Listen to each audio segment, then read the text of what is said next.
So welcome to chapter 2. This part is I'm going to show you how or what you need to do a helmet kit and turn it into a usable helmet. So obviously, first off, you're going to need a helmet kit.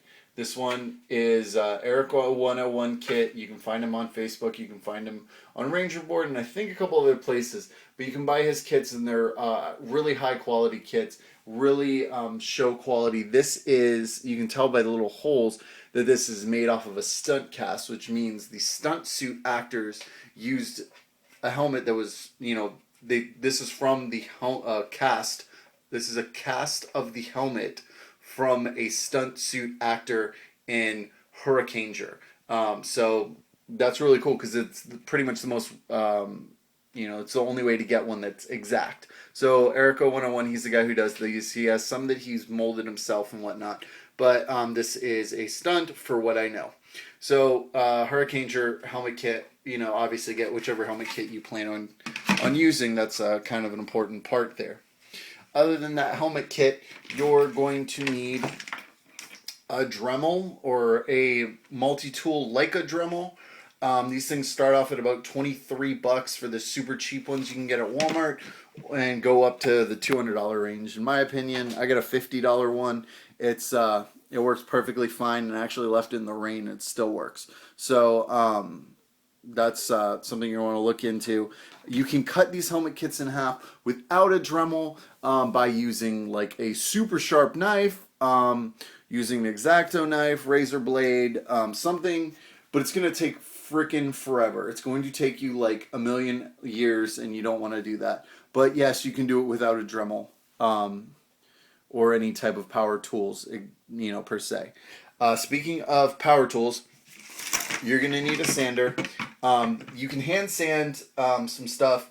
That's really easy to do, but it's kind of gets annoying and takes effing forever. So you want to have a sander too. It'll save you a lot of time.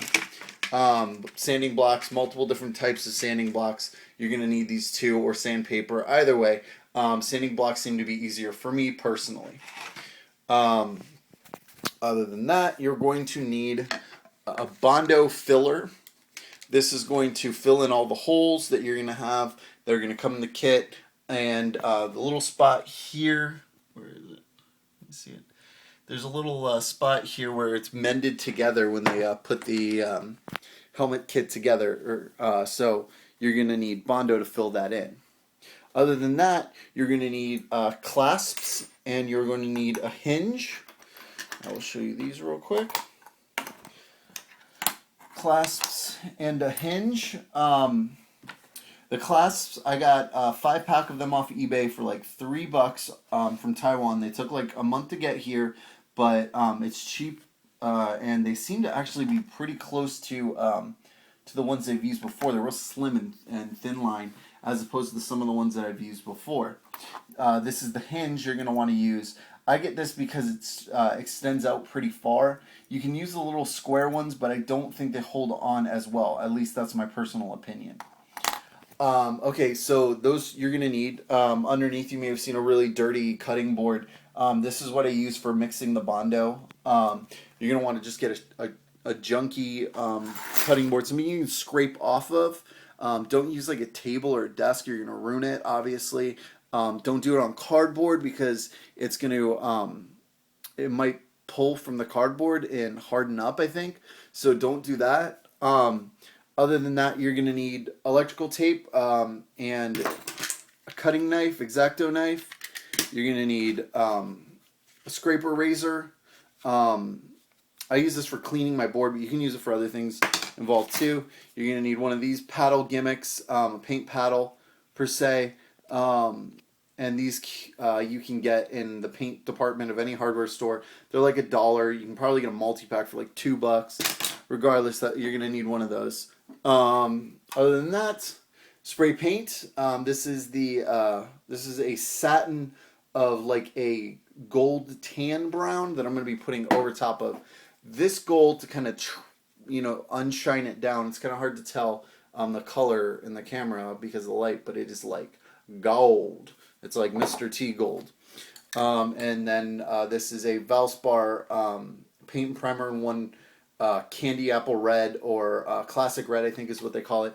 And this is what I use on most of my helmets. I didn't use it on my Dino Thunder, lesson learned, so it's darker than the others. But that candy red has a nice color behind it. It's really bright and poppy. So that's what you're going to need. You're going to need paint. You're going to need a helmet kit, obviously. You're going to need some power tools like a Dremel and a sander. You're going to need clasps, a hinge. You're going to need painter's tape and Bondo. That should be it that I can think of off the top of my head. I might have forgotten anything, and if I did, I'll obviously bring it up in the chapter that we reach when we start talking about whatever we need. So that's the end of chapter 2.